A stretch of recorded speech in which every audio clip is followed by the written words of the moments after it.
നമുക്കറിയാം ശതകോടീശ്വരനാണ് മുകേഷ് അംബാനി. അദ്ദേഹത്തിന് 3 മക്കളുണ്ട്. അതിലൊരാളാണ് ആകാശ് അംബാനി എന്ന് പറയുന്നത്. 31കാരനായ ആകാശ് അംബാനി ഇപ്പോൾ റിലയൻസ് ജിയോ ഇൻഫോകോമിൻ്റെ ചെയർമാനാണ്.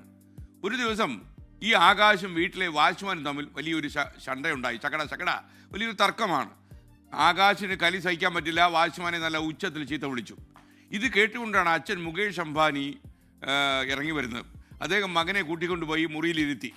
വാച്ച്മാനോട് മോശമായ രീതിയിൽ പെരുമാറിയത് നന്നായില്ല, വളരെ മോശമായി പോയി, അയാളോട് ക്ഷമ ചോദിക്കണം, മകനോട് കർക്കശമായി ഈ മുകേഷ് അംബാനി പറയുന്നു.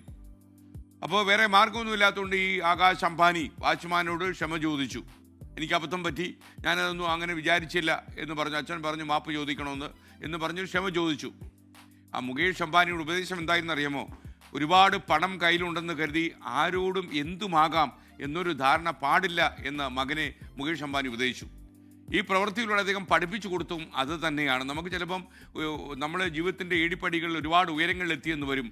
അതുകൊണ്ട് താഴെയുള്ള ആളുകളെ ചവിട്ടിത്തേക്കാൻ നമുക്ക് യാതൊരു അവകാശവുമില്ല എന്ന് ശതകോടീശ്വരൻ കൂടിയായ മകൻ ആകാശ് അംബാനിയെ അദ്ദേഹം പഠിപ്പിക്കുകയായിരുന്നു പരോക്ഷമായി.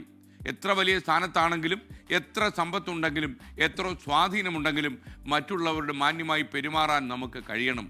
പെരുമാറ്റമാണ് ഏതൊരു മനുഷ്യൻ്റെയും സൗന്ദര്യം, ഏറ്റവും വലിയ സമ്പത്തും അത് തന്നെയാണ്. പണ്ട് സാഹിത്യവാരഫലം എഴുതിയ എം കൃഷ്ണനായർ സാറ് പറഞ്ഞിട്ടുണ്ട്, അതിസുന്ദരിയായ ഒരു സ്ത്രീ ഇങ്ങനെ കടന്നു വരുമ്പോൾ നമ്മൾ സന്തോഷിക്കും. നമ്മുടെ അടുത്തെത്തി കഴിയുമ്പോൾ നല്ല പുളിച്ച തെറിയാണ് അവർ പറയുന്നെങ്കിൽ അവരുടെ സൗന്ദര്യം അപ്പാടെ നശിച്ചു പോകും. അപ്പോൾ ഈ സൗന്ദര്യവും ഒക്കെ തന്നെ ഏറ്റവും വലുതെന്ന് കരുതുന്ന നല്ല പെരുമാറ്റമാണ്.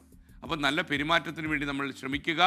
അപ്പോൾ ആ നല്ല പെരുമാറ്റമുള്ളവരെ ജനം തിരിച്ചറിയുകയും ചെയ്യും.